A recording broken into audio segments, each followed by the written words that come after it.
warahmatullahi wabarakatuh. Ketemu lagi dengan saya Datu Pandan. Kali ini saya akan mencoba salah satu metode baru dalam mempelajari batu akik pandan, yaitu dengan cara mereview 1-2 foto dari batu. Ketika mereview, kita akan membicarakan plus dari batu tersebut, minus dari batu tersebut. Ketika saya membahas minus-minus dari batu, bukan berarti saya menjatuhkan batu tersebut, tetapi ini bagian dari edukasi untuk kita lebih bisa mengenal batu akik pandan.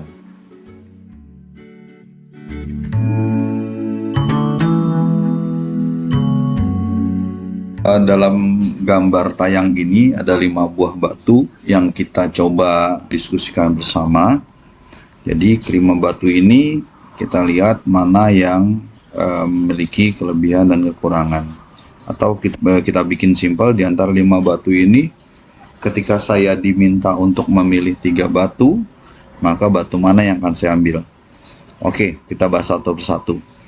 Batu yang ini, batu betok ini, kalau kita lihat dari visual gambar, dia di sebelah kiri batu sisiknya membesar, sini lebih besar, kemudian sehingga celahnya juga lebih banyak, lebih besar juga. Sementara di sebelah sini sisik betoknya ini lebih kecil, sehingga perbedaan besar dari sisik kiri dan kanan terlihat begitu besar. Kemudian kita pindah ke batu yang nomor 2 dari kiri. Di sini juga kita lihat sisi kiri sisiknya lebih besar daripada sisi kanan, relatif lebih besar dibandingkan yang batu ini.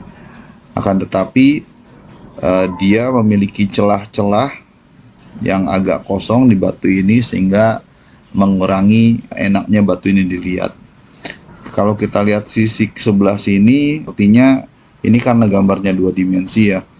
Ini sepertinya sisiknya agak menghadap ke atas, termasuk sini nih, ini arah sisiknya menghadap ke atas, sehingga batu ini nggak masuk dalam pertimbangan saya.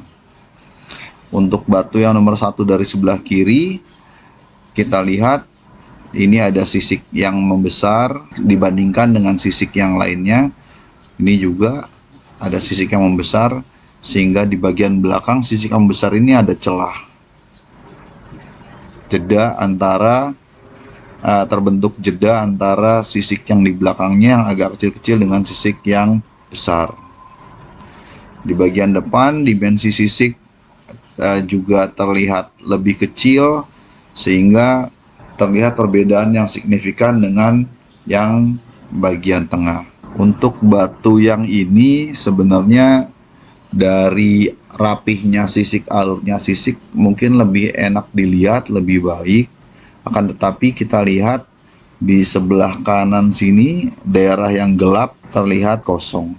Itu yang bikin batu yang sebenarnya lumayan bagus ini menjadi kurang enak dilihat. Untuk batu yang pertama dari kanan, kalau dari gambar terlihat lebih enak dilihat karena bagian depannya sisiknya lumayan besar, ke belakang semakin besar dan semakin besar, jadi alurnya ini terlihat enak gitu, alur sisiknya. Akan tetapi sisi lemahnya adalah sepertinya sisik-sisik di daerah ujungnya ini terisi warna.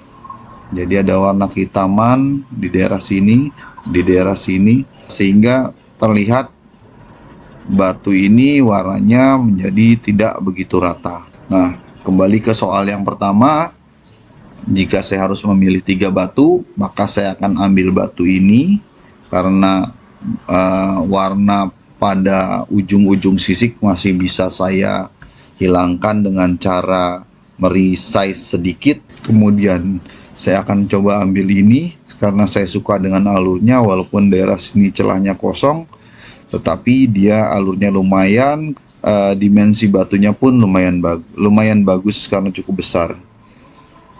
Untuk yang ketiga merupakan pilihan sulit, yang jelas ini saya tidak akan ambil karena perbedaan besar dan kecilnya dimensi sisik antara kiri kanan terlihat sekali. Kemudian kalau ini dimensi sisik lumayan bagus dibandingkan yang lain, akan tetapi terlihat beberapa celah kosong dan arah sisiknya juga nggak enak. Kemungkinan saya akan ambil batu yang ini. Terima kasih buat teman-teman semua, semoga bermanfaat. Akhir kata saya ucapkan wabillahi taufik wal hidayah. Wassalamualaikum warahmatullahi wabarakatuh. Salam pandan selalu di jari.